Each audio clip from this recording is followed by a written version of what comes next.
So, as usual, we have a subjects already తెలుసు మనం మీ అందరికి చెప్పింది స్కిల్ లెవెల్స్ లో ఎన్ని పేపర్స్ ఉంటాయి how many papers are skill level లో ఎన్ని పేపర్స్ ఉంటాయి అమ్మా చెప్పండి గుర్తుపెట్టుకోవాలి కదా ఓకే సో ఫస్ట్ నేను ఆ ప్లాన్ గురించి చెప్పుకుందాం మనం మీకు తెలిసిందే సో ఎలా ఉంటుంది ఏంటి ప్లాన్ ప్లాన్ అని in case of skill level అంటే ఒక పర్టికులర్ ప్రొఫెషనల్ లెవెల్ ఈ నాలెడ్జ్ లెవెల్ ఈ 4 పేపర్స్ ఆన్ డిమాండ్ అంటే ఈవెన్ దో స్కిల్ లెవెల్ ఉన్నా సరే అవన్నీ స్కిల్ లెవెల్లో మనకి first PM taxation FR auditing FM 5 papers ఉంటాయి even though law is also come under skill level అది కూడా స్కిల్ లెవెల్ కే వస్తుంది బట్ మనం ఏంటంటే ఆ ఫౌండేషన్ లెవెల్ 4 డిగ్రీ ఎగ్జామ్షన్స్ కింద అది వెళ్ళిపోతుంది కాబట్టి అది మనం తీసుకోవట్లేదు కార్పొరేటెడ్ బిజినెస్ నార్మల్ లాస్ సో అంటే లా ఏదైనా మనం యాక్చువల్లీ మన లాస్ అన్ని యూకే లాస్ కి సిమిలర్ గా ఉంటాయి బాగా జనరల్ మీరు చూసినట్లయితే పెద్ద ఇబ్బంది ఏమి ఉండదు సేమ్ చాలా వరకు అదే ఉంటుంది but it is not Indian law but very similar ఎందుకంటే we created our laws based on UK సరే పిఎం పర్ఫార్మెన్స్ మేనేజ్మెంట్ మీకు అర్థమయ్యే భాషలో చెప్పాలంటే కాస్టింగ్ లాంటిది కాస్టింగ్ స్టాండర్డ్ కాస్టింగ్ అవన్నీ టాక్సేషన్ ఎఫ్ఆర్ ఆడిటింగ్ ఎఫ్ఎం ఇవన్నీ నా subjects actually accounts costing actual CMAs లో నేను ఏదైతే చెప్తానో అదే సిలబస్ ఇక్కడ ఉంటుంది బట్ అంతా నేనే కనిపిస్తే ఏమవుతుందంటే ఈయనే చెప్తాడేమో అన్ని అని ఒక ఫీలింగ్ మళ్ళీ బోర్ కొట్టేస్తుంది మొత్తం నేనే కనిపిస్తుంది అందుకని నేను చెప్పదలుచుకోవాలి అన్ని సిఎంఏఎస్ అయితే మొత్తం నేనే చెప్తాను బట్ నేను చెప్పదలుచుకోలేదమ్మా నేను ఓన్లీ చెప్పేది ఏంటంటే పిఎం ఎఫ్ఎం అది పిఎం కూడా మీకు తర్వాత ఎప్పుడు వస్తుంది కాబట్టి గ్యాప్ ఉంటుంది కాబట్టి it's okay FM first start అవుతుంది ఎఫ్ఆర్ కూడా ఫస్ట్ స్టార్ట్ అవుతుంది శ్రావణ్ సార్ వస్తారు 30th వస్తారు ఆయన బాగా పుట్టారని చెప్పేసి కొంచెం ఆ పనిలో ఉన్నారు 30th వస్తారమ్మా శ్రావణ్ సార్ అండ్ దీనికి అడిషనల్ గా మీకు సపోర్టింగ్ ఫ్యాకల్టీ వస్తారు అంటే మీకు ఏది ఎంఎస్ ఆఫీస్ చెప్పడానికి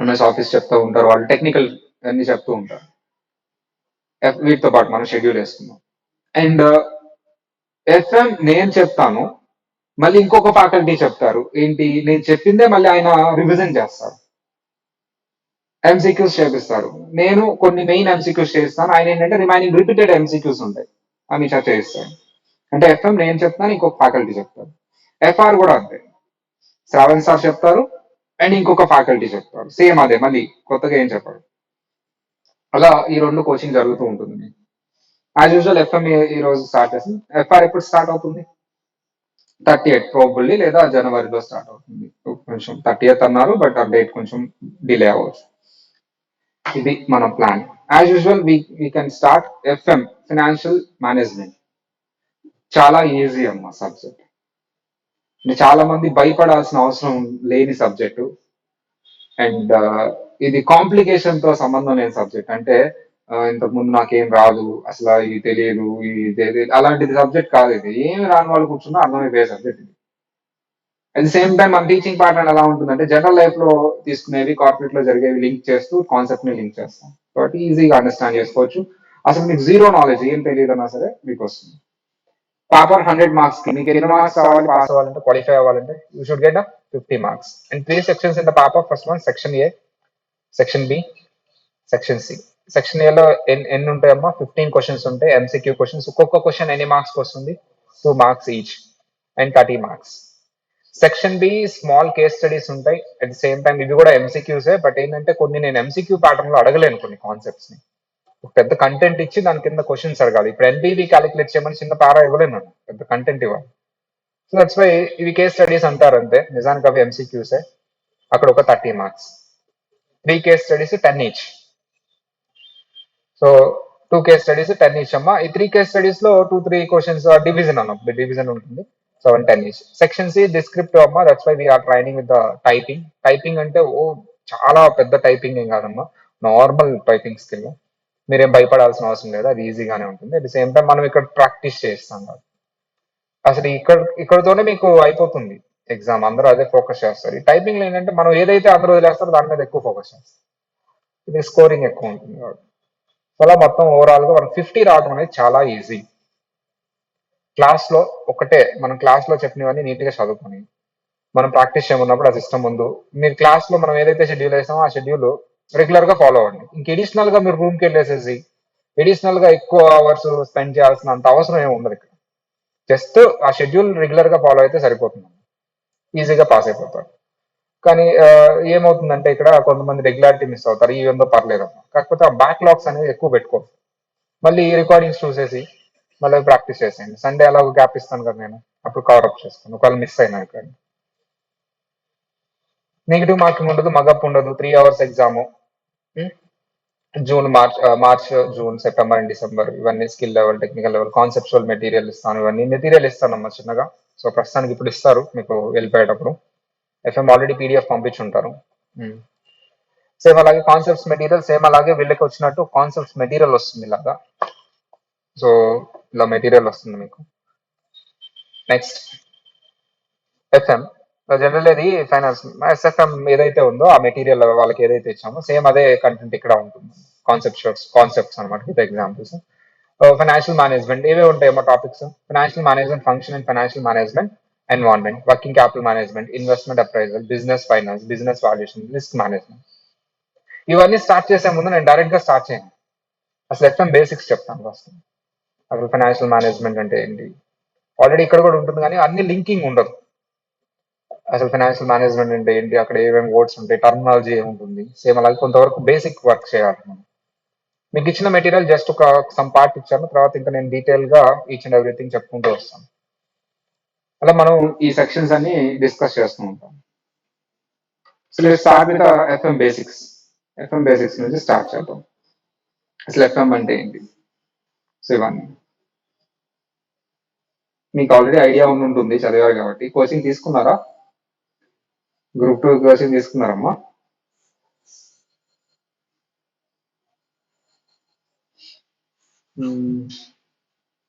మన బ్యాచ్ పేరు పెట్టలేదా మనం? ఇదే అనుకుంటా, ఇదేనా మనం పెట్టింది? కాదు, పేరు ఇప్పుడు పెడదాం.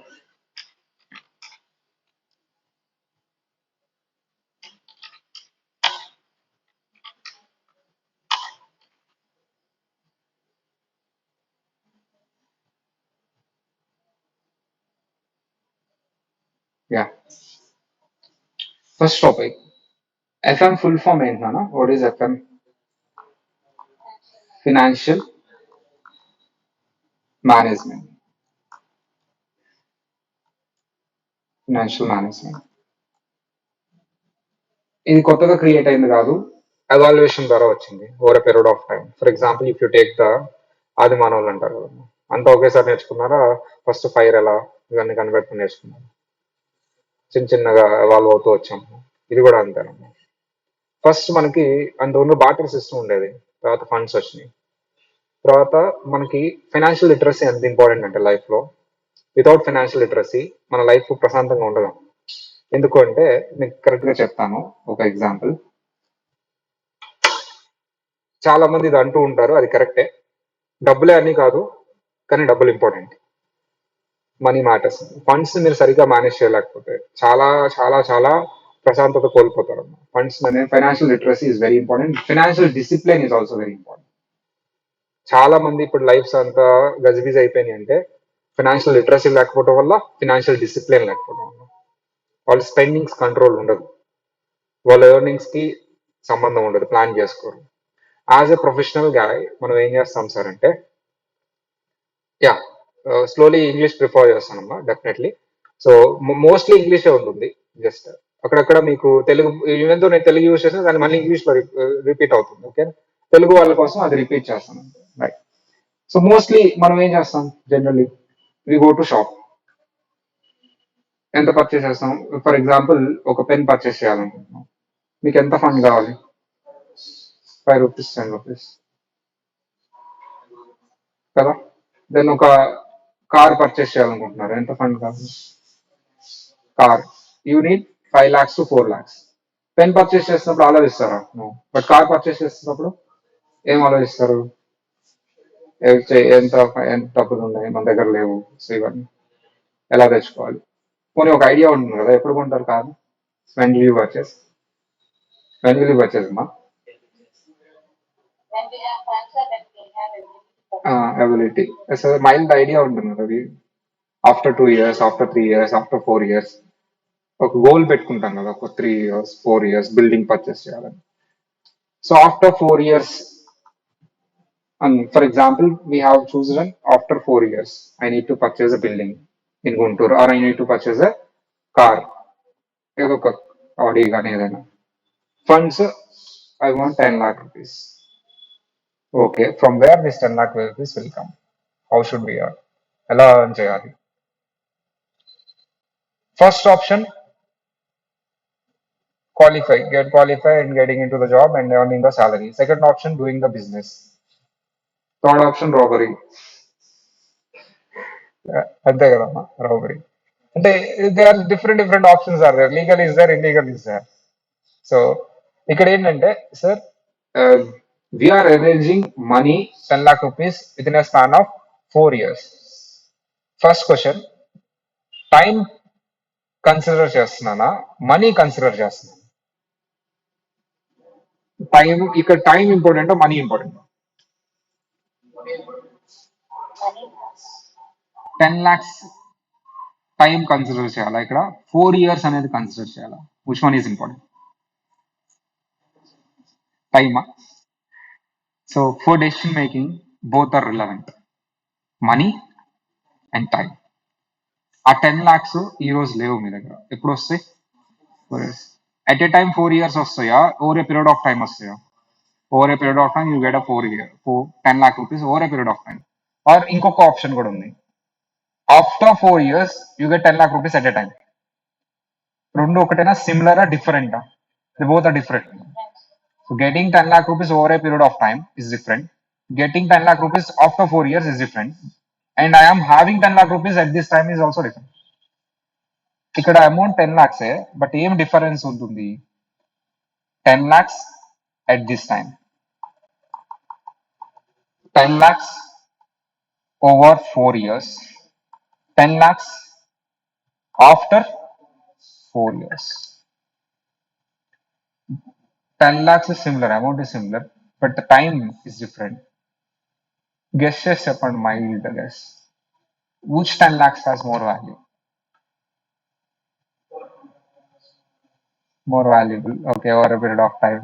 Next. ఏదో ఒకటి. At this time, okay. Next. At this time. So simply, if you have a 10 lakhs right now, and also you will get 10 lakhs after 10 years, after 4 years. ఏది ఎక్కువ వాల్యూ ఉంటుందమ్మా? which one is more value?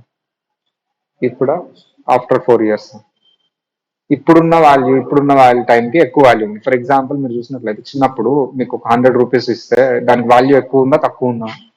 ఎక్కువ ఉంది అప్పట్లో. మరి ఇప్పుడు తగ్గిపోయింది, అది inflation.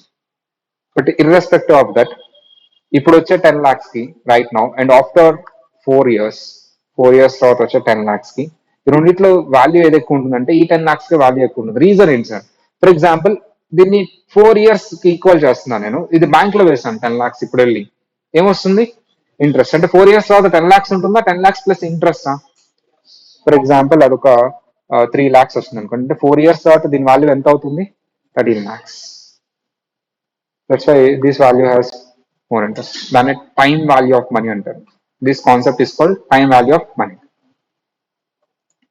In FM we consider time value of money. ఎందుకు అనేది కూడా చెప్తాను నేను. అకౌంట్స్ లో ఎక్కడైనా టైం వాల్యూ ఆఫ్ మనీ అనేది చూసారా మీరు? Reason? Time value of money ఉన్నప్పుడు అకౌంట్స్ లో కూడా time value of money concept చెప్పాలి కదా, ఎందుకు చెప్పలేదు? రీజన్ ఎప్పుడు ఆలోచించలేదా? This is a beautiful concept, right? The value of 1 rupee now is not equal to value of 1 rupee in future. It's very beautiful concept. కానీ accounts లో consider చేయలేదు. Accounts అంటే ఏంటమ్మా? ఫెయిర్నెస్, ఏది జరుగుతుందో అది చూపిస్తాం. బట్ ఎందుకు చూపించలేదు అంటే రీజన్ ఏంటంటే, we prepare accounts of financial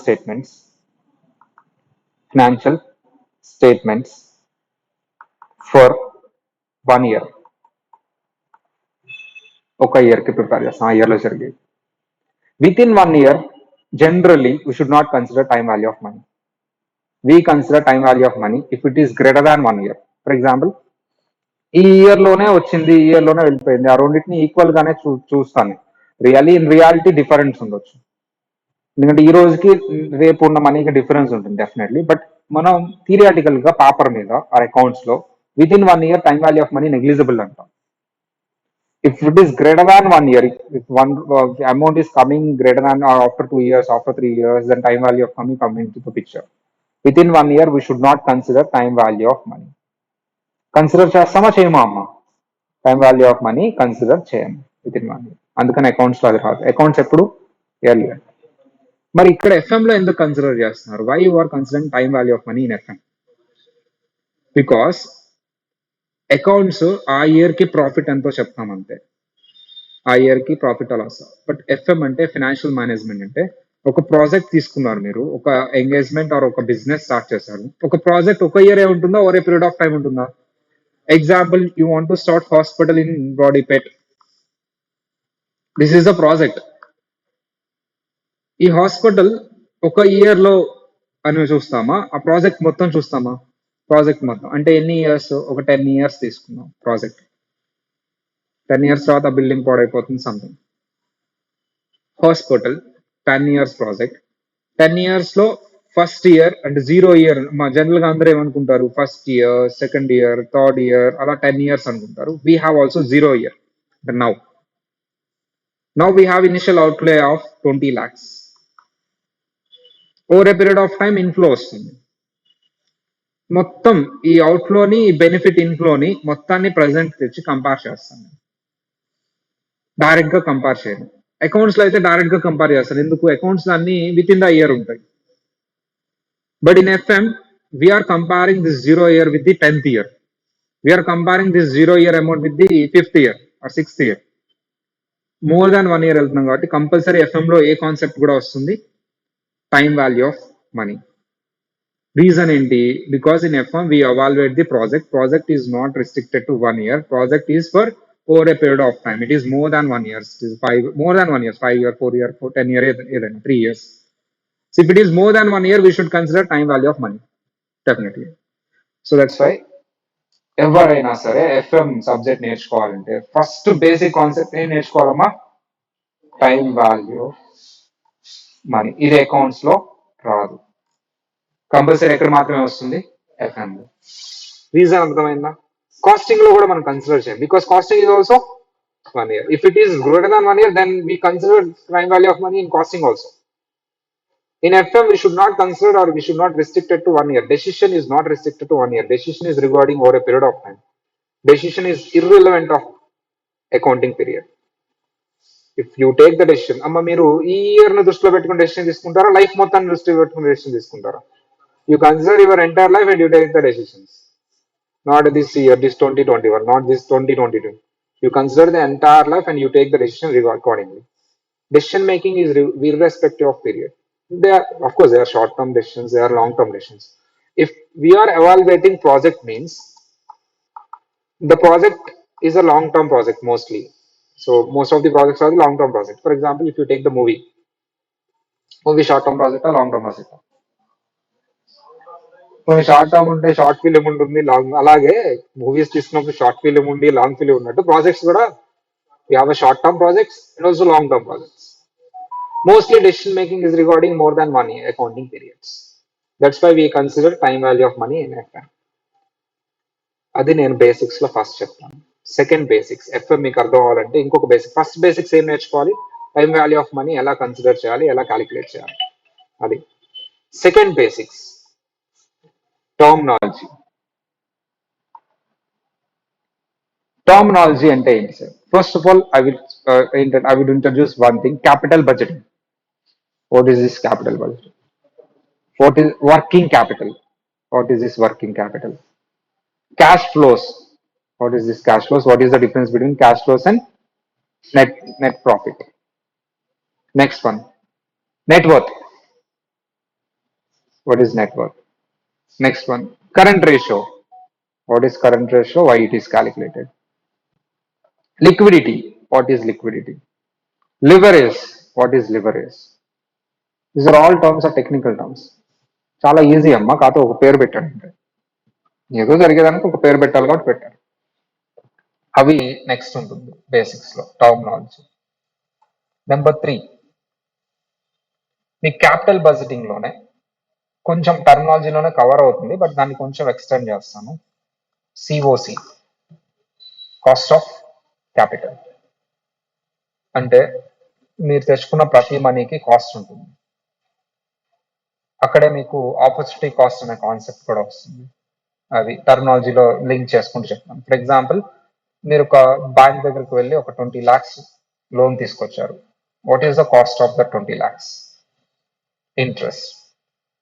same, మీరు లోన్ తీసుకురావాలి 20 lakhs, షేర్స్ ఇష్యూ చేశారు పబ్లిక్ కి.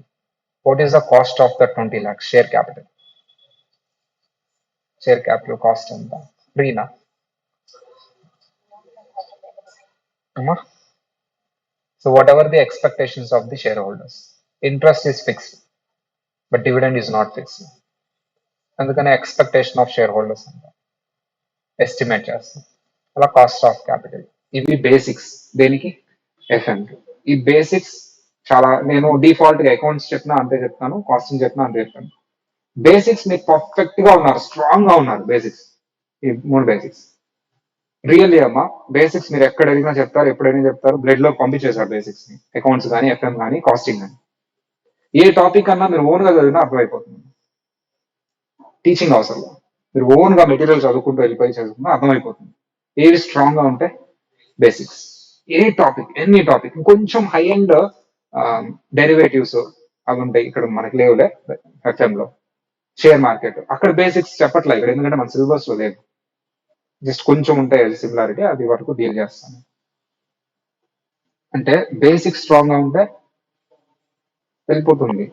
మీరు చదువుకుంటారు, మెటీరియల్ చదువుకుంటూ వెళ్ళిపోయినా మీకు అర్థమైపోతుంది. నేనేంటంటే దాన్ని ఇంకొంచెం అడిషనల్ లెవెల్ తీసుకెళ్తాను అంతే. ఎగ్జామ్ పాయింట్ ఆఫ్ అప్లికేషన్ లో ఎక్కువ టైం స్పెండ్ చేసి అడిషనల్ లెవెల్లో తీసుకెళ్తాం. సో అది మనం ఇప్పుడు దేని మీద బాగా ఎక్కువ ఫోకస్ చేయాలి? బేసిక్స్. అప్పుడు మీరు ఆ మెటీరియల్ మొత్తం ఇదంతా నాకు తెలుసు, ఇదంతా పేజీలు తిప్పుకుంటూ వెళ్ళండి, ఇవన్నీ మనకు ఆల్రెడీ తెలుసు తెలుసు తెలుసు తెలుసు అని అనిపిస్తూ ఉంటుంది. But explanation is required. So so మనం అందుకనే బేసిక్స్ మెటీరియల్ మీకు ఇచ్చాము. ఫస్ట్ 1 by 1 మనం చేద్దాం. ఫస్ట్ ఏం చెప్పుకుంటాం బేసిక్స్ మెటీరియల్ మనం? Time value of money. తర్వాత అది ఒక్కటే ఇచ్చారు టాపిక్, వై రీజన్ కూడా నేను ఫ్రాంక్ గా చెప్పేస్తాను. సో అంటే అందరూ వస్తున్నారు కదా, సో అడ్మిషన్ కన్ఫర్మ్ అయ్యే వరకు అలా స్టేజెస్ వైజ్ ఇస్తారు. అడ్మిషన్స్ కన్ఫర్మ్ అయిన వాళ్ళకి ఫుల్ మెటీరియల్ ఇస్తారు. Okay, time value of money. So second one అది ఇవ్వలేదు మీకు, చూసినట్లయితే ఉండదు అక్కడ. ఆ తర్వాత పార్ట్స్ వైజ్ ఇస్తారు, ఇది బేసిక్స్. తర్వాత మీకు ఫుల్ మెటీరియల్ వచ్చేస్తుంది. ఇప్పుడు ఏదైతే ఇచ్చామో అది కాదు అసలు, అది జస్ట్ ఇప్పుడు వరకు యూజ్ చేయండి, తర్వాత మీకు బౌండెడ్ మెటీరియల్ వస్తుంది. Next, cost of capital and all those things. This one costing point of view also decision making is there. So అది ఎఫ్ఎం లో కొంతవరకు మిక్స్ అవుతుంది, variable cost, fixed cost. Some costing basics కూడా నేను కొంతవరకు deal చేయొచ్చు, అంటే ఆ సబ్జెక్ట్ కూడా నేనే కదా చెప్పేది. అక్కడ నాకు ఇక్కడ ఎంతవరకు కావాలో అంతవరకు చెప్పుకుంటాను. So costing basics if required, నేను అది సపరేట్ గా అంటే ఈ చెప్పేసేసి నేను ఎఫ్ఎం సిలబస్ స్టార్ట్ చేసేస్తాను. దేర్ ఆఫ్టర్ వి స్టార్ట్, ఎక్కడైతే మనకు అవసరమో కాస్టింగ్ బేసిక్స్ అక్కడ అది in middle of the course నేను స్టార్ట్ చేస్తాను. ఇది one plan. Thereafter we go to the plan. ఇది కూడా చెప్పేస్తాను అమ్మా. బేసిక్స్ అయిపోయిన తర్వాత ఐ స్టార్ట్ కోచింగ్ ఏదైతే స్టార్ట్ చేస్తానో ఆఫ్టర్ కంప్లీటింగ్ ఆఫ్ టాపిక్స్, మనం ఒక సెక్షన్ ఏ కంప్లీట్ అయిన తర్వాత సెక్షన్ ఏ ఎంసీక్యూస్ టేకప్ చేయాలి. Just I start with the section A topic 1. ఆ టాపిక్ లో సబ్ టాపిక్స్ ఉంటాయి. ఒక టాపిక్ కంప్లీట్ చేసాం, for example I have completed NPV or I have completed regarding introduction of financial management. దాని మీద MCQs ఉంటాయి, అవి మీరు ప్రాక్టీస్ చేసేయాలి ఆ రోజే. ఇక్కడేమో టాపిక్ కంప్లీట్ అవుతుంది, ఆ టాపిక్ మీద నేను క్లాస్లో ఎంసీక్యూస్ డిస్కస్ చేస్తాను, మీరు దాని మీద ఇంకా అడిషనల్ ఎంసీక్యూస్ డిస్కస్ చేసేయాలి సపోర్టింగ్ ఫ్యాకల్టీ ద్వారా. ఇది ప్లాన్. అంటే టాపిక్ మొత్తం అయిపోయిన తర్వాత మనం ఎంసీక్యూస్ స్టార్ట్ చేస్తామా, సబ్ టాపిక్ వైజ్ చేసుకుంటూ వెళ్తామా? సో ఒక సబ్ టాపిక్ ఉంటుంది, క్లాస్ లోనే ఎగ్జాంపుల్ ఉంటుంది, ఇది మెయిన్ మెటీరియల్ లో వర్క్ బుక్ స్టైల్లో ఉంటుంది. దాని తర్వాత ఈ సబ్ టాపిక్ అయిపోగానే క్లాస్ లో దాని మీద ఎన్ని types of MCQs, all MCQs ఎన్ని types of MCQs, all models of MCQs, not all MCQs, all models of MCQs class లో డిస్కస్ చేస్తాం మెయిన్ క్లాస్ లో. తర్వాత మళ్ళీ నేను వస్తాను, అప్పుడు ఆల్ ఎంసీక్యూస్ డిస్కస్ చేస్తాం, మళ్ళీ మీకు కొన్ని ఉంచుతాను సేమ్ అదే నెంబర్స్ మార్చి. అంటే ఇక్కడ ఎంసీక్యూస్ ఏ ఉంటాయి, class room test, practice test. Class room లో డిస్కస్ చేసేది క్లాస్ రూమ్ టెస్ట్, నేను డిస్కస్ చేసిన తర్వాత మళ్ళీ మీరు ప్రాక్టీస్ చేయాలి చూడకుండా, ఎగ్జామ్ లాగా టెస్ట్ అంటారు అందుకని. అంటే each and everything class room లో నేను డిస్కస్ చేస్తాను, అయిపోగానే మీరు ఏం చేయాలి నెక్స్ట్ డే చూడకుండా, అసలు ఆల్రెడీ ముందే వినుంటారు ఆ ఎస్డేనే, మీరు ఆ టెస్ట్ రావాలి, మేము మార్క్స్ చూస్తాం, కంపల్సరీ ఫుల్ మార్క్స్ రావాలి. ఎందుకు reason, already I have discuss. Practice test immediate గా క్లాస్ రూమ్ టెస్ట్ అయిపోగానే ప్రాక్టీస్ టెస్ట్ పెడతారు సార్. అందులో మీరు ప్రాక్టీస్ టెస్ట్ ఎవరు ఎక్స్ప్లెయిన్ చేస్తారు, వేరే సార్ వస్తున్నారు కదా, supporting revision sir, sir explain చేస్తారు ప్రాక్టీస్ టెస్ట్. అండ్ దాంతోపాటు దాని సిమిలర్ గా ఇంకా సార్ ఎడిషనల్ చాలా తీసుకుంటారు, మోడల్స్ చాలా ఆయన క్రియేట్ చేసి నేనే క్రియేట్ చేసి మొత్తం అంటే మొత్తం నా కాన్సెప్ట్ మీద ఓవరాల్ గా ఇప్పటి వరకు ఎగ్జామ్ లో ఎన్ని క్వశ్చన్స్ అడిగారు, ఓవరాల్ గా అసలు ఆ కాన్సెప్ట్ మీద అసలు అన్ని పబ్లిషర్స్ కెప్లాను బీపీపీ వీరిద్దరే ఉంటారు, వాళ్ళిద్దరిలో ఆ కాన్సెప్ట్ మీద ఎన్ని ఎంసీక్యూస్ ఉన్నాయి అన్ని తీసుకొచ్చి ఇక్కడ డంప్ చేస్తాం, అవన్నీ చేసేస్తాను నేను. ఇలా చేస్తే ఏమవుతుంది సార్ అంటే బర్డన్ అవ్వదు బ్రెయిన్. అంటే మీకు తెలియకుండానే కోచింగ్ స్టార్ట్ అయిన ఒక 2 weeks కి ఒక 500 ఎంసీక్యూస్ చేసేసి ఉంటారు ఆటోమేటిక్గా. సో అది అక్కడ జరగబోయేది, ఓకేనా, అది ప్లాన్ అన్న. మరి ఎలా సార్ ఆ సాఫ్ట్వేర్ ఎలా అలవాటు చేస్తారా, నేను బేసిక్స్ వరకు మీకు ఇంకా సాఫ్ట్వేర్ చూపించను, యాక్సెస్ కూడా ఇవ్వను, యాక్సెస్ వస్తుంది. బేసిక్స్ అయిపోయిన తర్వాత కాన్సెప్ట్ నేను స్టార్ట్ చేసే ముందు ఒకసారి చూపిస్తాను సాఫ్ట్వేర్ ఇలా టెస్ట్ ఉంటుంది ఇది అని. కాన్సెప్ట్ అయిపోయిన తర్వాత ఇంకా అయిపోయింది క్లాస్ రూమ్ అంటే ఇక్కడ మనకి డిస్ప్లే అవుతుంది, అప్పుడు నేను క్లాస్ రూమ్ సమ్స్ అయిపోయిన తర్వాత I start with. So 1 second అన్న, ఈ కాల్స్ అటెండ్ చేయకపోతే మళ్ళీ. Hello, yeah hello, yeah yeah good morning. So 1 second అండి, జస్జైల్ వేరే నెంబర్ ఉంది కదండి, దానికి కాల్ చేయండి, ఈ నెంబర్ కనెక్ట్ కాదు. అవును, ఓకే ఓకే ఓకే. అప్పుడప్పుడు స్టూడెంట్స్ చేస్తూ ఉంటారు అమ్మా అడ్మిషన్. నాకు నా మీద వచ్చిన బ్యాడ్ నేమ్ అంటే ప్రవీణ్ సార్ ఎప్పుడు ఫోన్ చేసినా లిఫ్ట్ చేయరు, ఆల్రెడీ వచ్చింది అది. ఎందుకు లిఫ్ట్ చేయనంటే వాళ్ళకి రీజన్ తెలియదు కదా. నా షెడ్యూల్ మార్నింగ్ 7కి స్టార్ట్ అవుతుంది, నైట్ 9కి ఎండ్ అవుతుంది, క్లాసెస్ ఉంటాయి, మధ్యలో బ్రేక్ ఉంటుంది, అంటే లంచ్ బ్రేక్, బ్రేక్ఫాస్ట్ బ్రేక్. ఇక ఫోన్ క్లాస్ లో లిఫ్ట్ చేసాను కదా ఒకప్పుడు, ఇప్పుడు డిఫాల్ట్ రూల్ పెట్టుకున్నా, ఏ ఫోన్ వచ్చినా లిఫ్ట్ చేయాలి. So that's why, so that's why in case of classroom test, so మనం క్లాస్ రూమ్ లో డిస్కస్ చేస్తూ ఉంటాం, అది కూడా చూపిస్తానమ్మా ఎట్లా ప్యాటర్న్ లో ఉంటుందని. జస్ట్ ఆ స్టైల్ ఆఫ్ క్వశ్చన్స్ వీళ్ళు ఈ సేమ్ అవే మోడల్స్ అన్ని చోట్ల తీసుకుంటాను, మీకు కూడా ఇవే మోడల్స్ ఉంటాయి, అందుకని ఒపీనియన్స్ జస్ట్ ఒక్కసారి మీరు చూడటానికి అనమాట అంతే.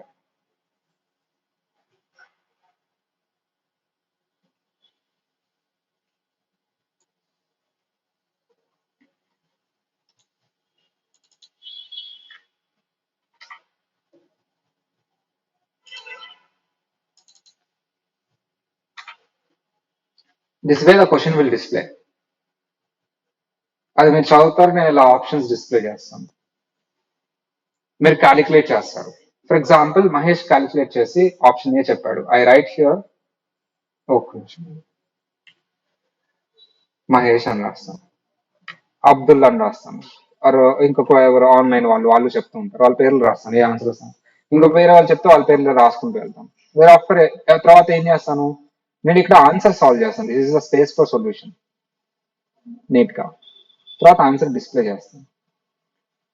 ఇప్పుడు అబ్దుల్ ఆర్ మహేష్ ఎక్కడ మిస్టేక్ చేశారు, ఇప్పుడు ఈ స్టెప్స్ అన్ని ఇక్కడ ఉంటుంది కదా సొల్యూషన్, అక్కడ హైలైట్ చేస్తాను, ఇక్కడ మిస్టేక్ చేస్తాను, ఇక్కడ మిస్టేక్. సో అలా హైలైట్ చేసుకుంటూ వెళ్తాను, ఇది స్క్రీన్ షాట్ తీస్తాను, స్క్రీన్ షాట్ తీసి మీకు ఏదైతే యాక్సెస్ యాప్ లో ఆ యాప్ లో స్క్రీన్ షాట్ పెట్టండి, ఏ రోజు సార్ అంటే విత్ సొల్యూషన్స్. ఈవెన్ దో మీకు యాప్ లో ఈ స్క్రీన్ షాట్స్ మిస్ అయినా క్లాస్ ఎందుకైనా అక్కడ సిటీ రాస్తారు కదా, మీరు ఆన్సర్స్ అన్ని పెట్టిన తర్వాత సబ్మిట్ చేసి వ్యూ సొల్యూషన్స్ అంటే నేను ఏదైతే సొల్యూషన్ చేశానో అదంతా అక్కడ వస్తుంది.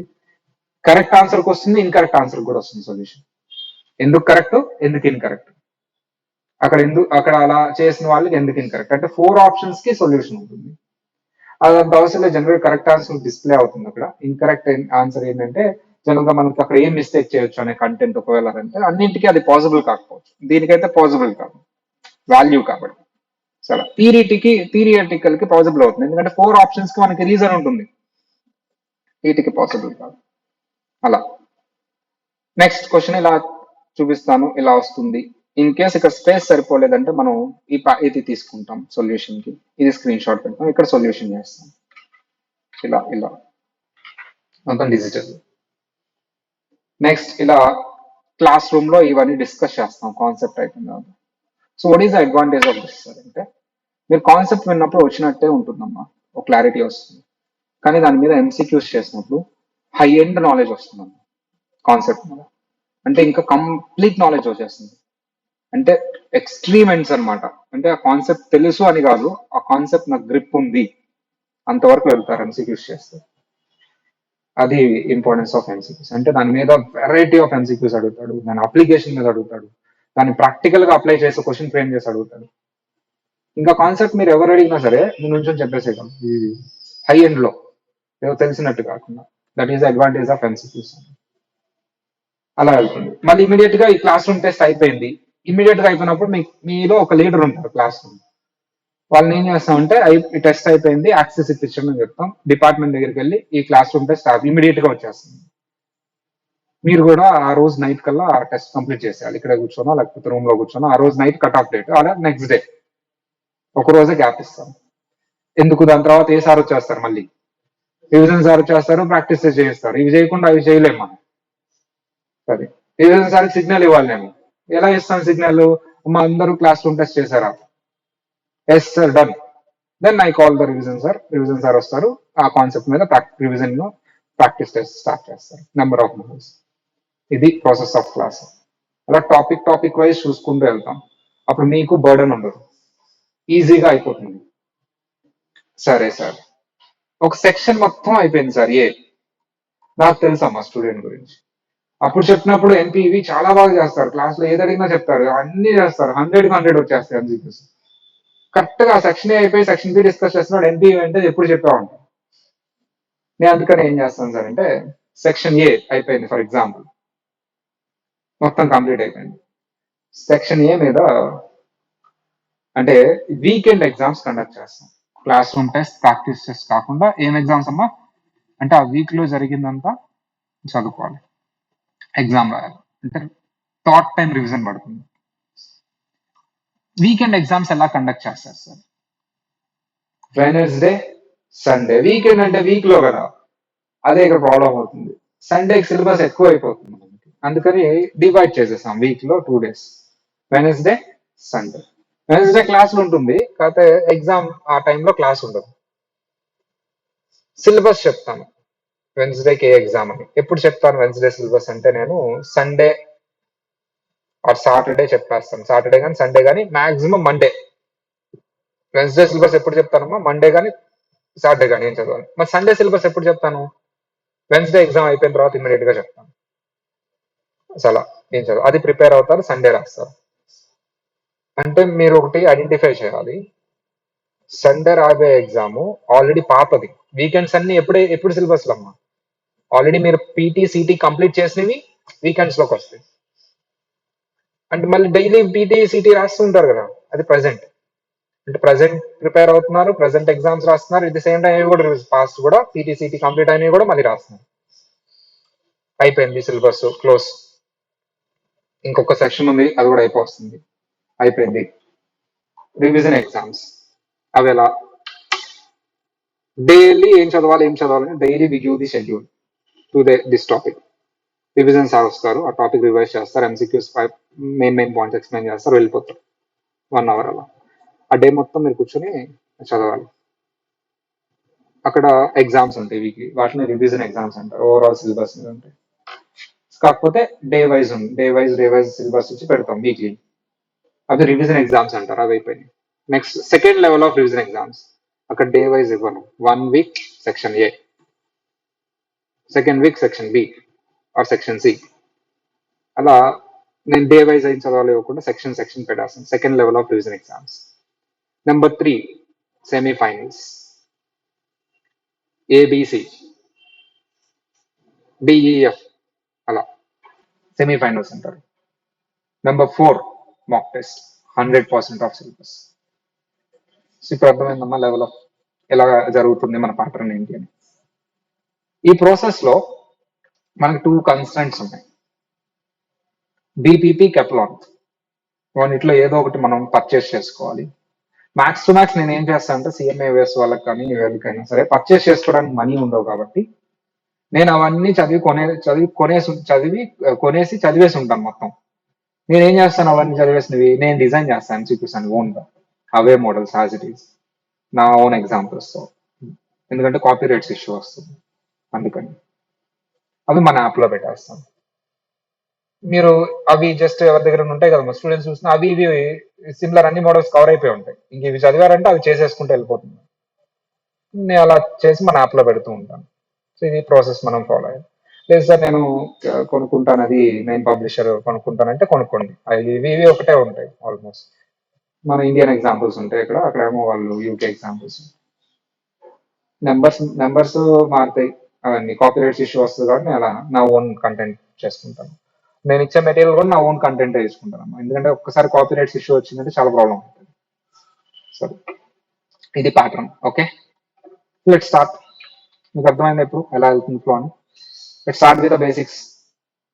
ఇచ్చేస్తాం print also, so basics start చేద్దాం.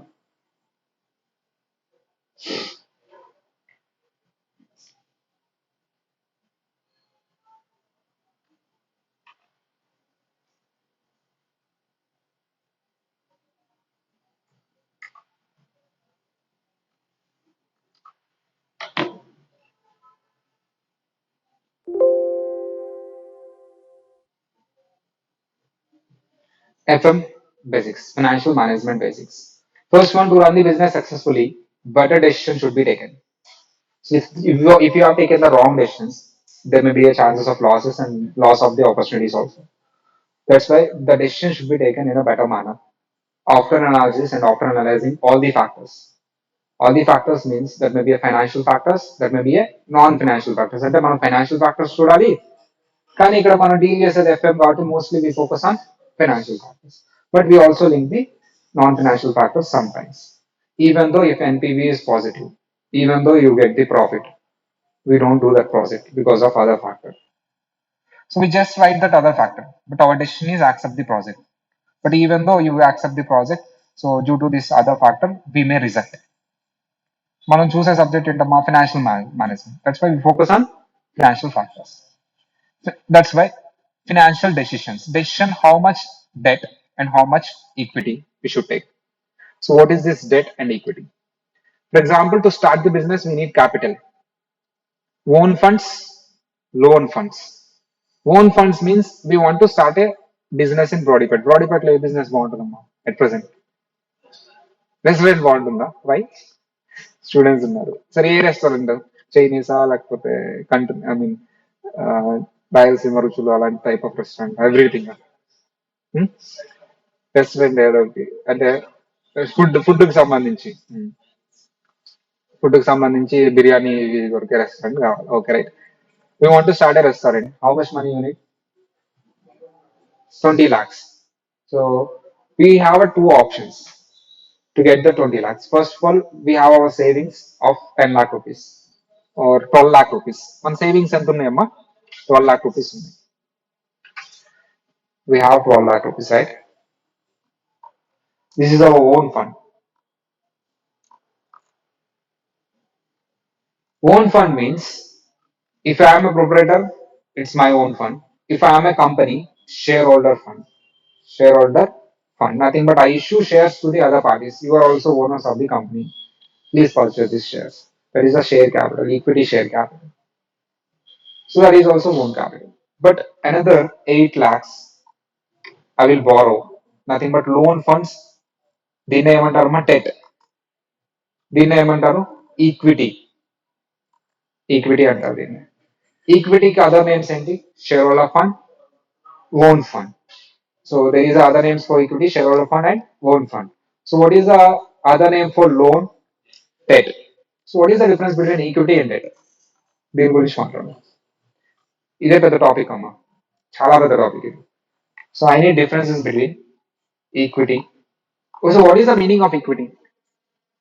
We are issuing the shares and somebody is purchasing that shares. They are the owners of the company. Proprietor అయితే నేనే, own fund. Versus debt. We go to bank and we take the loan. So that is a debt. Loan, nothing but. Difference. చెప్పండి అమ్మా, ఒక one by one difference చెప్పండి. Difference. For equity also we need to pay. Okay. We need to pay interest mandatory. Equity dividend optional. If you have a profit, then we pay. If you don't have a profit, we don't pay. Even though you have a profit or loss, we need to pay interest. Mandatory. Right. Next one. For equity, they got ownership. Nothing is voting power. Ownership వస్తుంది. Voting powers are there. Voting powers will be there. Okay. But in case of debt, no ownership. Okay. Next. So in case of equity, we got the ownership. We can take the decisions what to do and what not to do. But in case of debt, they will not involve in the decision making. They just take the interest and go away. Next.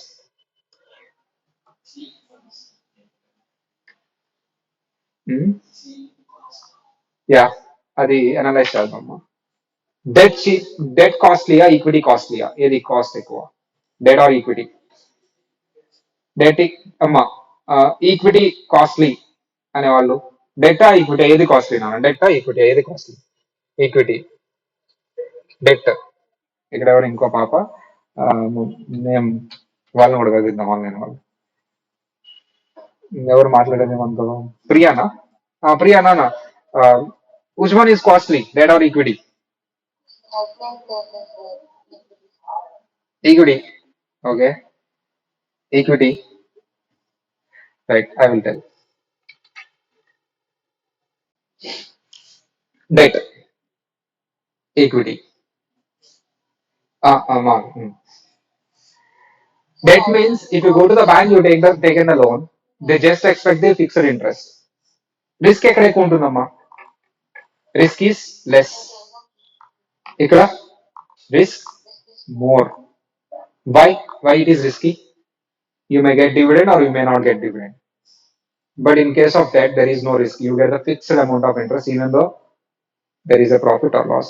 Irrespective of profitability, you get the interest, fixed amount of interest. That is less risky investment. Equity is a more risky investment. If you are taking the more risk, then the cost is high, the expectation is high. That means dividend is higher than interest. If you have a profits, the remaining entire profits will goes to shareholders. But even though you have a tremendous profit, only you pay interest to the bank. Less cost when compared to equity. Less costly when compared to equity. So which has a more risk? Equity investment. Which has less risk? Loan. Sorry. Company point of view, which one is best? Company point of view. You are the manager of the company, or you are the one of the promoter of the company. Which one is best? Based on circumstances. Yeah. For example, I am the management, so I have taken the decision that. So it's very nice, right? So taking debt, only paying interest. కదా, చాలా బాగుంటుంది, అంతే కదా. Hmm. నేను చిన్న story అడుగుతానమ్మా, మీరు decision చెప్పాలి, compulsory చెప్పాలి. మీరే చేస్తున్నారు అనుకొని చెప్పండి. This is one of the xerox shop started by you. Xerox shop ఇక్కడ స్టార్ట్ చేశారు, స్టూడెంట్స్ అందరూ ఉన్నారు కాబట్టి బాగా రన్ అవుతుంది కదా. You got a Xerox mission and everything is get ready. and you need to appoint one of the employee to take the xerox. అంటే వచ్చిన పిల్లలకి జిరాక్స్ ఇచ్చి పంపించాలి కదా, ఎంప్లాయీని అపాయింట్ చేయాలి. Here is the employee mister X. You need to fix the salary for the employee. Salary fix చేయాలి. You have a two options. Option one, option two. Option one is you get monthly 10,000 fixed salary irrespective of work. మీ work తో సంబంధం లేకుండా మీరు xerox తీసినా తీయకపోయినా, even though you got the xerox, మీరు చేసినా చేయకపోయినా, irrespective of work you get 10,000. Second option, you do you get two not two 0.5 paise per xerox you done. You get 0.5 paise per xerox you have done during that month. Not 0.5, I think 2 rupees. You get 2 rupees per xerox. Example. You need to fix A option select చేసుకుంటారు. మీరు మీరు select చేయాలి ఏదో. వాళ్ళ అతనికి ఏదైనా ఇష్టమే, అతనికి ఏదైనా ఇష్టమే. Option two. Okay. Option one based on circumstances. అవి అనలైజ్ చేద్దాం. So what is the difference between option one and option two? What is the advantage in case of option one? What is the disadvantage in case of option one and two? Advantage in case of option one.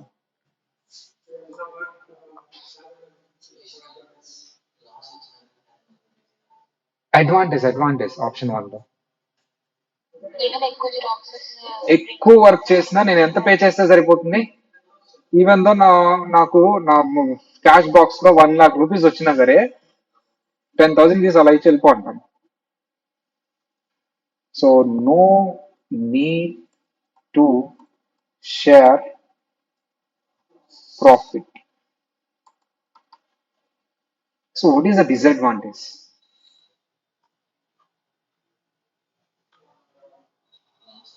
Need to pay even in case of no profit. Last cut no profit under best. That is the disadvantage for option one. So what is the advantage for option two? Reverse. So payment only the share of amount received. అంతే కదా, ఎంత share వేస్తుంది, నాకు ఎంత share, అతనికి ఎంత share, 50-50 40-30 అంతే. No head ఎక్. జీరో అయితే జీరో, 0 into 30%, 0 into 50% అయిపోయింది. 1 రూపీ అయితే 1 రూపీ, 10 రూపీ అయితే 10 రూపీస్ అంతే. What is the disadvantage? Sharing of excess profit. నాకు వచ్చిన ఎక్సెస్ ప్రాఫిట్ నాది కాదు, అతను కూడా వస్తాడు పిక్చర్ లో. Then take the decision, option one or option two. Salary fix చేయాలమ్మా, అతను వెయిట్ చేస్తున్నాడు. Option two based on scenario. సరే బ్రాడీపేటలో ఉంది shop. You have to fix right. Option one Brodipet అయితే ఆప్షన్ వన్ అంటే మహేష్ బ్రాడీపేటను బాగా అనలైజ్ చేశాడమ్మా. Right. So obviously most of the people will take for option one in Broadipet all those things, but it is very risky. Option one is risky, but ఆ risk తీసుకుంటాం కాబట్టి మనం excess profit వచ్చినప్పుడు enjoy చేస్తాం. Option two is not risky because మనం sales జరగలేదు, మనం ఏం టెన్షన్ పడాల్సిన అవసరం లేదు. If there is no profit and there is no sales, we don't worry about that option two, but we have worries in option one. Why? You need to pay the fixed amount even though there is no sale. Broadipet కాబట్టి corona lockdown వస్తే అది ఇష్టం కదా. So based on scenario both are equal, but every ఎందుకు అందరూ option 1 తీసుకుంటారంటే because we're starting the business is a risk. Business పెట్టేదో 4 డబ్బులు వస్తాయని, అందుకని ఎలాగో రిస్క్ తీసుకుంటున్నాం కదా అని చెప్పేసి అందరు ఫిక్స్డ్ సాలరీ పెడతారు. But if you are a wise person and you don't want to take risk, option 2కి వెళ్తారు. బట్ బిజినెస్ అంటేనే రిస్క్. మనం ఎందుకు చేస్తాం బిజినెస్? ఎవరైనా ఎందుకు చేస్తారు బిజినెస్? 4 డబ్బులు వస్తాయి, ప్రాఫిట్ వస్తాయి. That's why in every decision they see the profit, they take the risk. That's why they fix the fixed salaries. అందుకనే మీకు ఫిక్స్డ్ కనిపిస్తాయి. రెంట్ కూడా అంతే. ఓనర్తో మాట్లాడుకోవచ్చు. ఓనర్ ఒప్పుకుంటే, సార్ నాకు వచ్చిన ఫీజెస్ లో మీకు 30%, నో ఫీజ్ అయితే నో ఫీజ్, లేదు ఫిక్స్డ్. కానీ మనం ఫిక్స్డ్కి వెళ్తాం, ఎందుకంటే నా ప్రాఫిట్స్ తో నీకు సంబంధం లేదు. అసలు నీకు మంత్లీ 50,000 ఇస్తాను, we pay 50,000, don't ask the share in the profits. ఇది is respect, it is run of your business. So ఇక్కడికి వచ్చేద్దాం, ఈ లింక్ చేద్దాం అమ్మా. ఏది risky company point of view? Company point of view. Investor point of view చెప్పానమ్మా. Company point of view ఏది risky నాన్న? Company point of view, debt have a risk because we need to pay fixed amount. Equity has no risk because we pay only we are in profits. Okay, ఇప్పుడు చెప్పండి ఏది తీసుకుంటాం, debt equity? Investor point of view చెప్పాను, cost link చేశాను. ఏది less cost అమ్మా? Less cost. ఏది risky? Debt. ఏది హై కాస్ట్? ఈక్విటీ. ఏది less risk?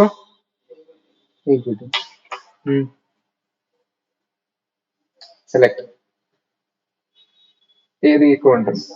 డెట్టా?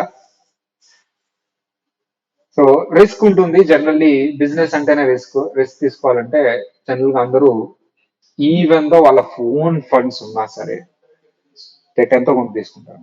Because debt will give the leverage.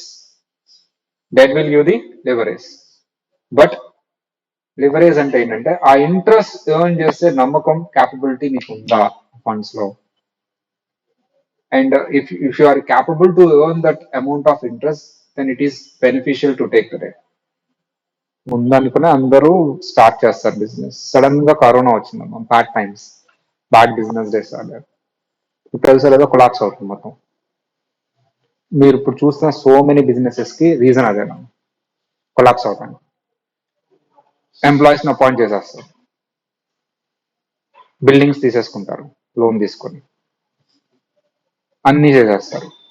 Starting కొత్త బిజినెస్ కాబట్టి అందరూ వస్తారమ్మా, కొత్తది కదా అని. వాళ్ళు రెగ్యులర్ గా రాకపోతేనే ప్రాబ్లం. వస్తున్నారు కదా అని చెప్పేసి అన్ని పెడుతూ ఉంటారు లోన్ తీసుకొని. కరెక్ట్ 2 months తర్వాత కొత్తదనం పోతుంది, పాతదైపోతుంది, ఆగిపోతారు. కానీ ఎవరు ఆగరు అక్కడ?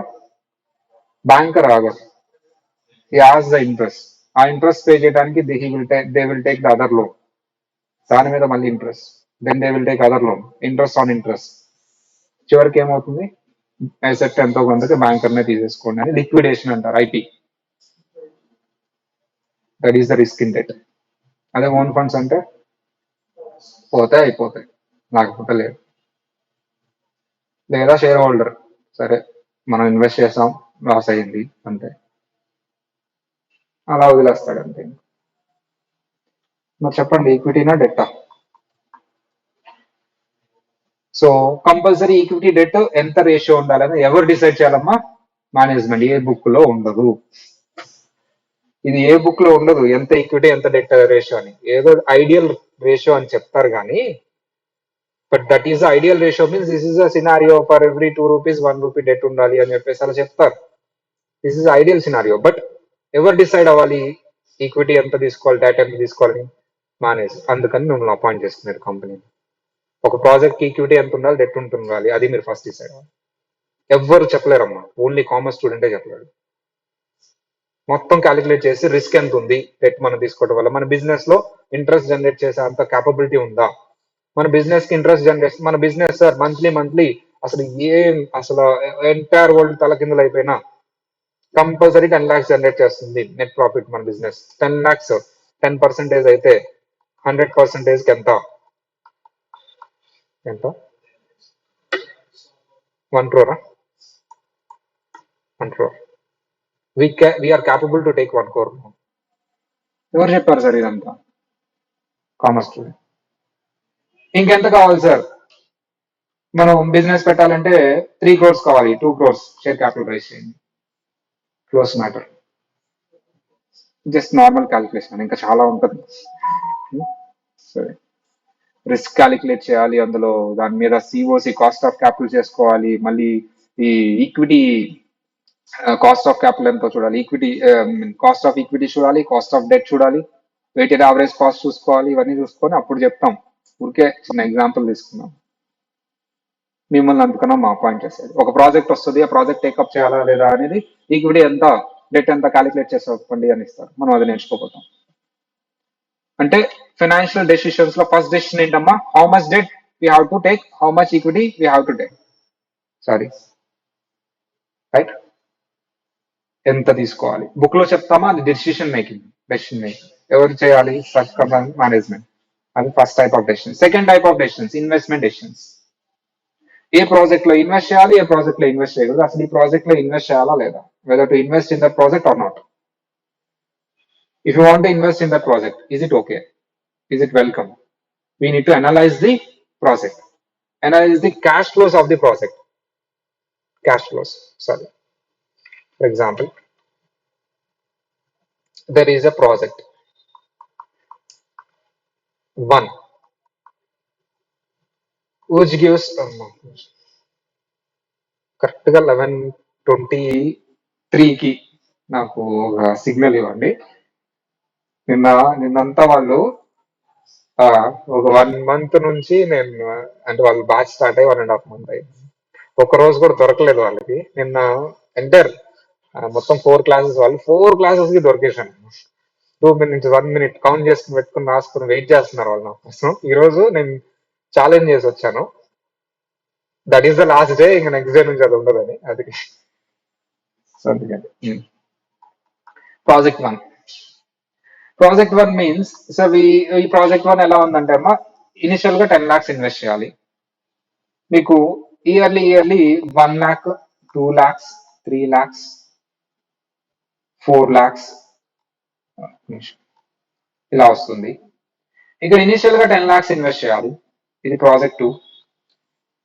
ఎంత వస్తుంది సార్ అంటే, ఫస్ట్ ఇయర్ ఏం రాదు, సెకండ్ ఇయర్ 3 lakhs వస్తుంది, థర్డ్ ఇయర్ ఏం రాదు, తర్వాత ఇయర్ 3 lakhs వస్తుంది, తర్వాత ఇయర్ ఏం రాదు, 4 + 3 4 + 3 ఎంత, 7 + 2 10 వచ్చిందా? ఇంకొకటి ఇక్కడ 5 lakhs రాద్దాం. థర్డ్ ఇయర్ ఏం రాదు, ఇక్కడ 3 lakhs వస్తుంది. నెక్స్ట్ ఇక ఇయర్ ఏం రాదు, ఇంకొక 3 lakhs వస్తుంది. ఇప్పుడు ఏ ప్రాజెక్ట్ లో నేను ఇన్వెస్ట్ చేస్తే బాగుంటుంది అని అనలైజ్ చేద్దాం అనుకుంటున్నాం. డిస్కౌంటింగ్ చేసుకోవాలి, టైం వాల్యూ ఆఫ్ మనీ ఎక్కడ వస్తుంది. నా క్వశ్చన్ ఏంటంటే, సార్ ఓకే డిస్కౌంటింగ్ చేస్తాం, ఇనిషియల్ కి తీసుకొస్తాం, ఈ అవుట్లే కంపేర్ చేస్తాం, ఈ 3 lakhs 3 lakhs 3 lakhs 3 lakhs వస్తవి future లో అని ఎవరు చెప్పారు కదా? మనం ఎస్టిమేట్ చేస్తాం, మరి అందులో కూడా రిస్క్ ఉంటుందిగా. అవి ఎంతవరకు రావచ్చు ప్రాబబిలిటీ, ఇక్కడ 4 lakhs ఎంత రావచ్చు ప్రాబబిలిటీ, ఆ ప్రాబబిలిటీస్ ని అటాచ్ చేసి డిస్కౌంట్ చేయడం. ఏం చేస్తున్నాను నేను, ప్రాజెక్ట్ అనలైజ్ చేస్తున్నాను. నేను ప్రాజెక్ట్ అనలైజ్ చేసి ఈ 2 projects లో ఏది బెస్ట్ డిసైడ్ అవుతుంది. అది కూడా ఎవరు చేస్తారమ్మా? Financial manager. సో అందుకని మీరు మిమ్మల్ని ఆ ఏరియా ఈ డెసిషన్స్ కూడా తీసుకోమంటారు. వేరే వాళ్ళు చేయగలరా సార్? నో. ఒక డాక్టర్ హాస్పిటల్లో డాక్టర్ చేయగలరా? ఇది చేయలేదు. అందుకని ప్రతి బిజినెస్ కి కంపల్సరీ కావాల్సింది ఎవరు సార్ అంటే సిఎఫ్ఓ. సిఎఫ్ఓ లేకపోతే పని అవ్వదాం. Chief financial officer. Dividend decisions very important. మనకి ఎంత ప్రాఫిట్ వచ్చింది సార్? 10 lakhs వచ్చింది సార్. మొత్తం 10 lakhs డిస్ట్రిబ్యూట్ చేసేయండి. Is it the good way? Distributing entire 10 lakhs to share holders, is it right? No. Then what is, ఎంత retain చేస్తారు 10 lakhs లో? We have some ratio. ఎంత రిటైన్ చేయాలి, ఎంత డివిడెండ్ డిస్ట్రిబ్యూట్ చేయాలి, ఎవరి డెసిషన్ ఇది కూడా. ఈ 3 types ఆఫ్ డెసిషన్స్ ఉంటాయి ఫైనాన్షియల్ మేనేజ్మెంట్. మన సబ్జెక్ట్ కూడా ఈ 3.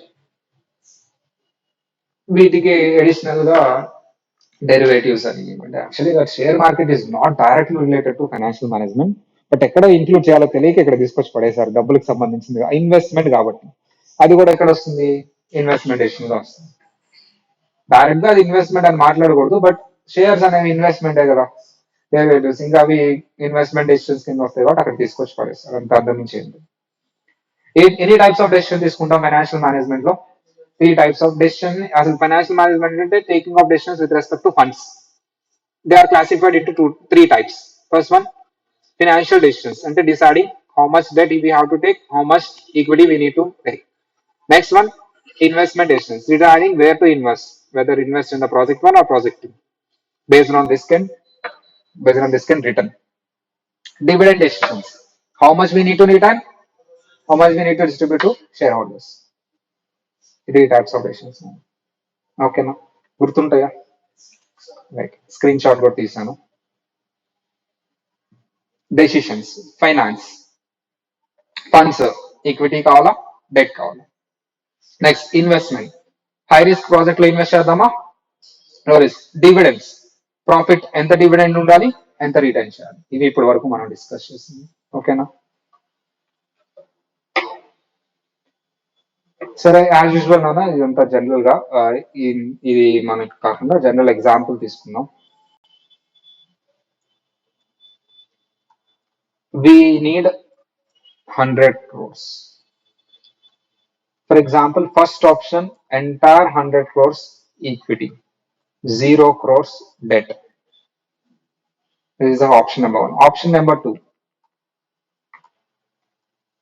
um, 70 rather, 70 crores equity, 30 crores debt. Option number three, 30 crores equity, 70 crores debt. Interest rate is equal to 10%. Okay. Then profit, 10% ఎంత వస్తుంది చూడండి, 70 అంటే 70 crores into 10%, 70 lakhs. ఓకేనా? 7 crores, 7 crores, 7 crores. Then we have a profit of 10 crores. First case లో 10 crores profit ఎవరికి వెళ్ళిపోతుందమ్మా, equity share holders. Second case లో ఈక్విటీకి ఎంత అవుతుంది, డెట్ కి ఎంత, ఫస్ట్ డెట్ కి ఇచ్చేసేయాలమ్మా. 30 crores ఇంటూ 10% ఎంత, 3 crores. మిగతాది ఎంతమ్మా, 7 crores ఉంటుంది. ఇక్కడ 3 crores వెళ్ళిపోతుంది. కానీ వాళ్ళు ఇన్వెస్ట్ చేసింది ఎంత, 20 crores. ఇక్కడ 3 crores వెళ్ళిపోతుంది, ఇక్కడ 7 crores వాళ్ళకి వస్తుంది. For example, if the profit is 50 crores, ఇప్పుడు చెప్పండి, 50 crores. ఇదే ఎగ్జాంపుల్ మళ్ళీ రాయండమ్మా. ఇది కూడా రాసేదమ్మా, ఇక్కడ 7 crores కదా, ఇక్కడ వీళ్ళకి 3 crores అవుతుంది. ఇదే మళ్ళీ రాయండమ్మా, ఇదే ఎగ్జాంపుల్. ఇక్కడ 50 crores, ఇక్కడ 3 crores. కానీ ఇక్కడ ఎంత వస్తుంది, 7 crores కాస్త ఎంత అవుతుంది, 47 crores. ఇక్కడ 7 crores, ఇక్కడ ఎంత వస్తుంది. Is there any difference? ఏం అబ్జర్వ్ చేశారు ఈ ఎగ్జాంపుల్?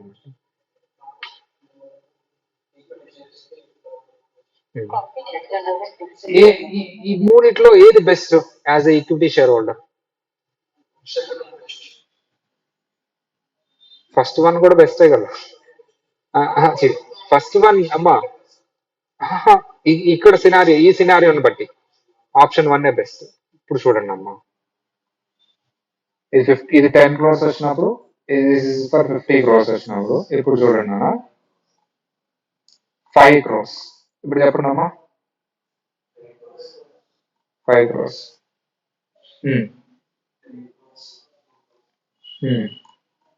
ఇక్కడ రావు కదా, మనం మన పాకెట్ లోంచి 2 crores తీసుకురావాలి. ఒకటి ఎలిమినేట్ అయిపోయింది, ఏంటని థర్డ్ ఆప్షన్ అసలు తీసుకోకూడదు అని వచ్చింది. ఈ కేసులో కూడా మీకు ఏ ఆప్షన్ బెస్ట్ అనిపిస్తుంది? ఈక్విటీ. చాలా మంది ఏం చేస్తారంటే ఈక్విటీ బెస్ట్, అంతా మనకే మిగులుతుంది అనుకుంటారు. బట్ అక్కడ తెలుసుకోవాల్సింది ఏంటి సార్ అంటే, మీ దగ్గర ఆల్రెడీ ఎంత క్రోర్స్ ఉన్నాయి? 100 crores ఉన్నాయి కదా. వీటితో పాటు ఎడిషనల్ గా చూడాల్సింది ఏంటమ్మా, చూడాల్సిన డెసిషన్ మేకింగ్ 100 crores మీరు ఇన్వెస్ట్ చేసి అడిషనల్ గా మీరు ఇంకొక 50 crores లోన్ తీసుకొచ్చుకుంటుంటే 150 crores వస్తుంది. చాలా మంది మిస్టేక్ ఇదే చేస్తారు. ఈక్విటీ డెట్ అంటే ఏం చేస్తారు, 100 crores 70 crores అంటారు. 70 crores 30 crores కాదు, అక్కడ 100 crores 30 crores, 100 crores 30 crores, అది అక్కడ చేయాల్సింది. 100 crores 30 crores. ఇక్కడ ఏంటమ్మా 100 crores 70 crores అంటే ఏంటంటే మీ దగ్గర ఉన్నాయి ఇన్వెస్ట్ చేసేస్తున్నారు, అడిషనల్ గా లోన్ చేస్తున్నారు. ఆర్ మీ దగ్గర ఉన్న డబ్బులు 100 crores అవి బ్యాంక్ లో ఇన్వెస్ట్ చేసేసి లోన్ తీసుకుంటారు, మళ్ళీ వేరే ఇన్వెస్ట్మెంట్. అంతేగాని 70 crores తగ్గిపోవు లోన్ తీసుకుంటుంటే, 100 crores అలాగే ఉంటాయి. You should not compare this 2 and 3 with 1. Compare చేయకూడదు, because 2 and 3 are different. So ఎందుకంటే ఇక్కడ ఓన్ ఫండ్ 100, ఇక్కడ ఓన్ ఫండ్ 70 30. ఇప్పుడు ఇది కంపారిజన్ అంటే, ఇప్పుడు కంపేర్ చేయాలి కదా. ఇక్కడ కంపారిజన్ లో ఏమొస్తుందంటే మీకు ఎడిషనల్ 30 crores ఎడిషనల్ 70 crores వల్ల మీరు డెట్ ఇంక్రీజ్ చేసుకుంటూ వెళ్తున్నారు. దానివల్ల ఏమవుతుందంటే 100 crores ఇన్వెస్ట్ చేస్తే మాకు 20% రిటర్న్ వస్తుందమ్మా. 100 crores ఇన్వెస్ట్ చేస్తే 20% రిటర్న్ వస్తుందంటే ఎంత వస్తుందమ్మా? 20 crores వస్తుంది. మరి 130 crores ఇన్వెస్ట్ చేస్తే ఎంత రిటర్న్ వస్తుంది? 20% కదా. ఇక్కడ కూడా సేమ్ బిజినెస్ కదా, ఎంత వస్తుంది అమ్మా? ఎంత? 130 into 20%. క్యాలిక్యులేటర్ రేట్స్ కాలేదా? మీరు క్యాలిక్యులేటర్ తేవాలి కదా. ఎంతమ్మా? 26 crores కదా, 2 into 30 కదా, 170 crores into 20%. చెప్పండి అమ్మా. 34 కదా, 34 crores. ఇక్కడ నేను ఎవరికి ఏమి ఇవ్వక్కర్లేదు, బట్ ఇక్కడ బ్యాంక్ వాళ్ళకి ఎంత ఇవ్వాలి? 3 crores తీసేస్తే ఎంతమ్మా? 23 crores. 3 crores ఎలా వచ్చింది? 10% ఇవ్వాలి, అంతే కదా. ఇక్కడ బ్యాంక్ వాళ్ళకి ఎంత ఇవ్వాలి? 7 crores తీసేస్తే ఎంత వచ్చిందన్న? 20. ఇప్పుడు చెప్పండి అమ్మా, ఏది బెస్ట్? లోన్ తీసుకుంటే మనకి ఏం దొరుకుతుంది? రెవెన్యూ పెరిగిపోతుంది. ఎందుకంటే నాకు 20% రిటర్న్ వస్తుంటే బ్యాంకర్కి ఎంత మాత్రమే ఇస్తున్నాను నేను? 10% పే చేస్తున్నాను. I'm getting 20% return, but I'm paying only 10% to the bank, remaining is mine. Option 3 best అనిపిస్తుంది. ఇంకొంచెం ఎక్స్టెండ్ చేద్దాం అంటే, ఇలా కంపారిజన్ చేయకూడదని అర్థమైపోయింది కదా మీకు. కంపారిజన్ ఇలా చేయాలి, నా దగ్గర ఉన్న ఫండ్స్ కి నేను డెట్ తీసుకుంటే అంత. ఇంకొంచెం ముందుకు వెళ్దాం అమ్మా. 100 crores, ఓకే, సేమ్ ఇదే ఎగ్జాంపుల్ 70 crores, బట్ ఆ ఇయర్ బిజినెస్ బాగాలేదమ్మా. 6% రిటర్న్ వచ్చింది. 170 into 6%.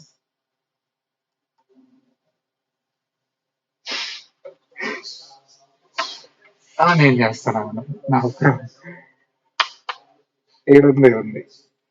మన ఆన్లైన్ మెయింటైన్ చేస్తారా కాదు పెడదాం. 110 into 6%, 10.2 crores మనం, ఓకేనా. మైనస్ బ్యాంక్ వాళ్ళు ఎంత పే చేయాలి? 7 crores. ఎంతమ్మా? 3.2 crores. మరి ఇది సెలెక్ట్ చేశారు, మరి ఇదేమో 3.2 వస్తుంది. ఇప్పుడు సేమ్ ఇదే ఎగ్జాంపుల్ నాన్న, 10 crores 30 crores into 6%.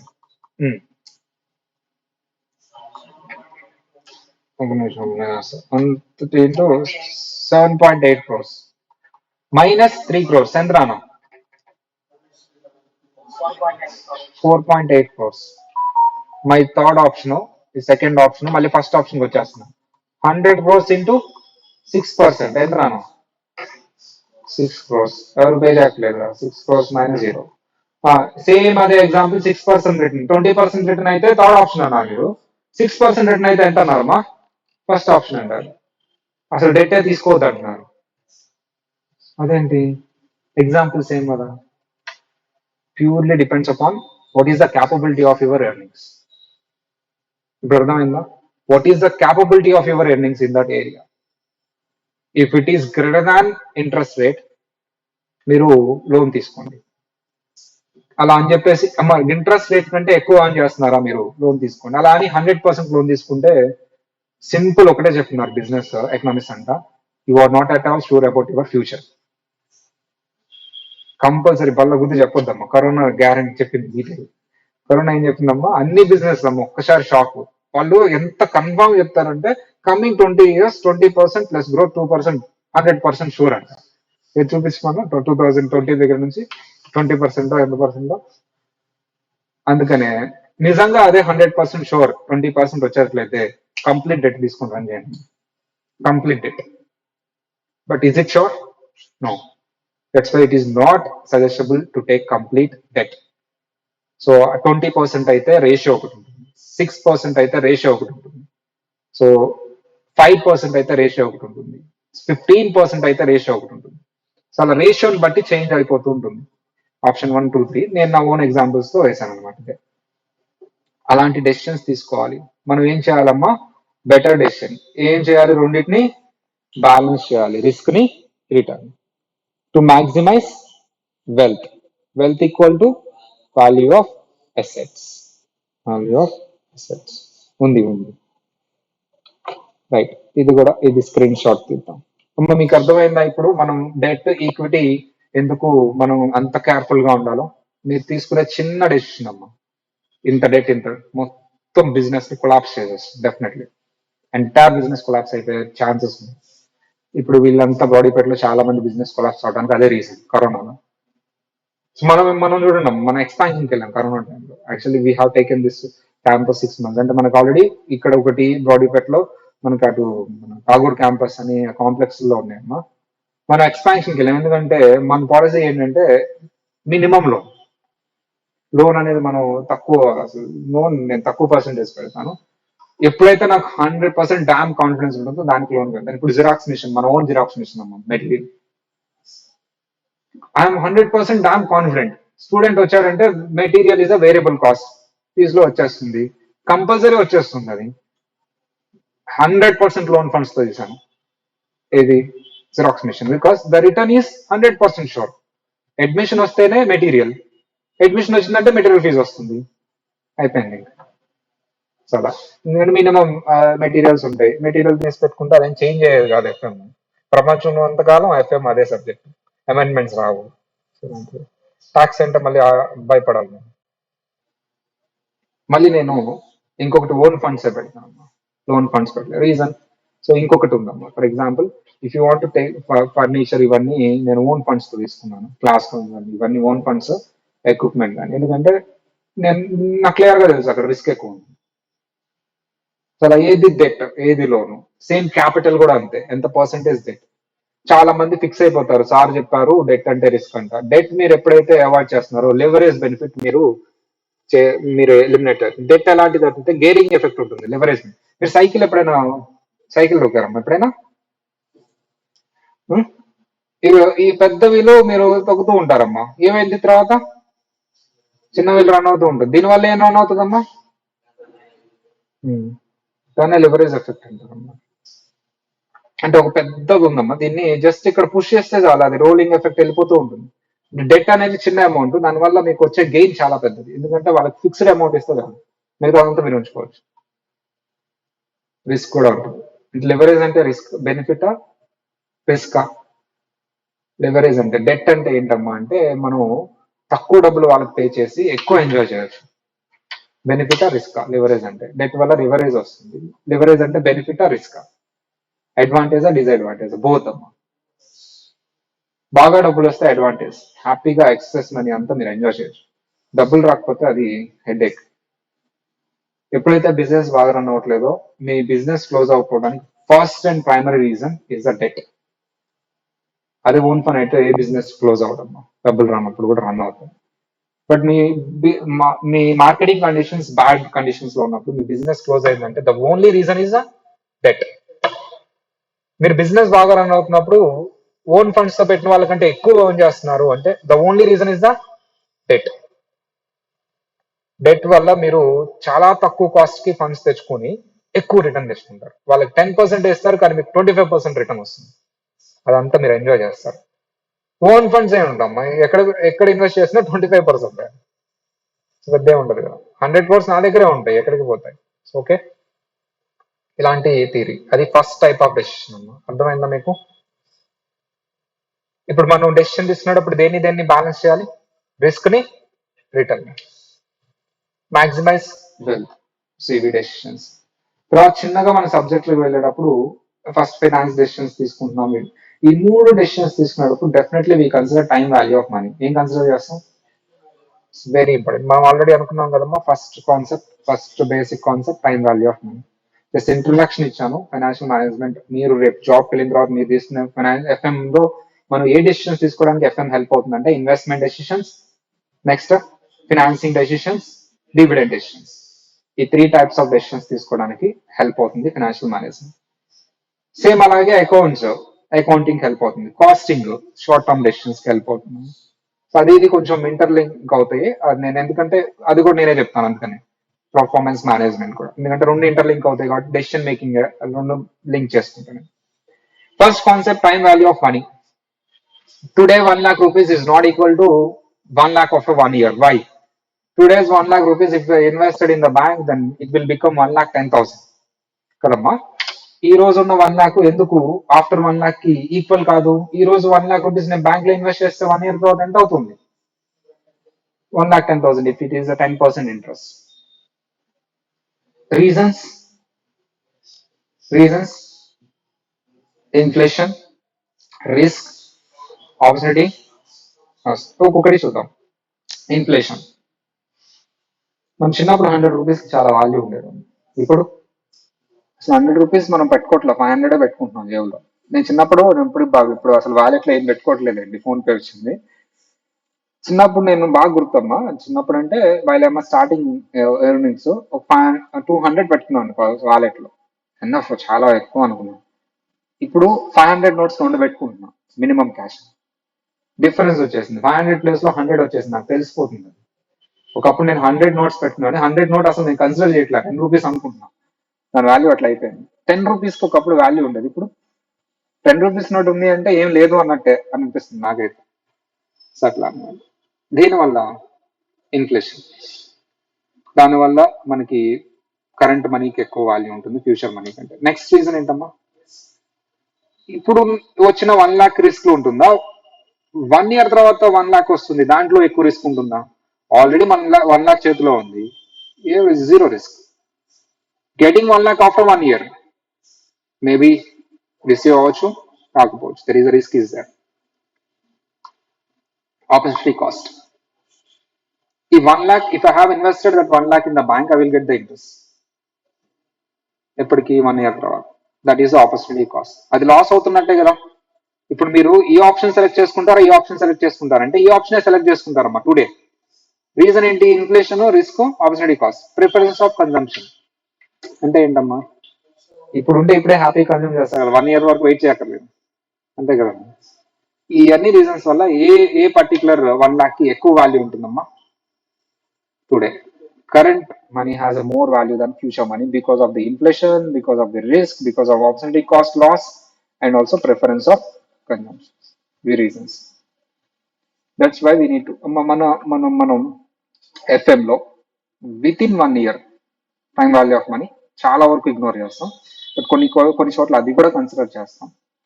1 year period కూడా డివిజన్స్ చేసుకొని, అది కొంచెం క్రూషియల్ డెసిషన్స్ అయినప్పుడు జనరల్ ఇది కన్సిడర్ ఆఫ్టర్ 1 year. అప్పుడే time value of money picture లోకి వస్తుంది. ఓకేనా, ఇక్కడ ఆపుతాం. ఓకేనా, నెక్స్ట్ క్లాస్ లో we continue with the screen shots. Next class we continue with this things అమ్మా. ఇవన్నీ కంటిన్యూ చేద్దాం. కొన్ని సమ్స్ వస్తాయి, కొన్ని క్యాలిక్యులేషన్స్ వస్తాయి. డెఫినెట్లీ మీరు కూడా పార్టిసిపేట్ చేయాలి. మీరు ఆన్సర్ చెప్తారు, నేను రైట్ రాంగ్ చెప్తాను, నేను క్యాలిక్యులేట్ చేస్తాను.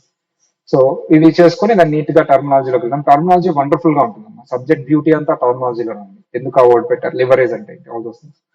ఈరోజు ఒకసారి బేసిక్స్ మీరు బాగా స్ట్రాంగ్ గా ఉన్నారు అనుకోండి, మీరు మెటీరియల్ తీసుకుని ఏ తిప్పినా అవే కనిపిస్తూ ఉంటాయి. ఏంటి అంత చదివిందే కదా అనిపిస్తుంది. ఓకేనా? సరేనా? Meet in the next class. Bye.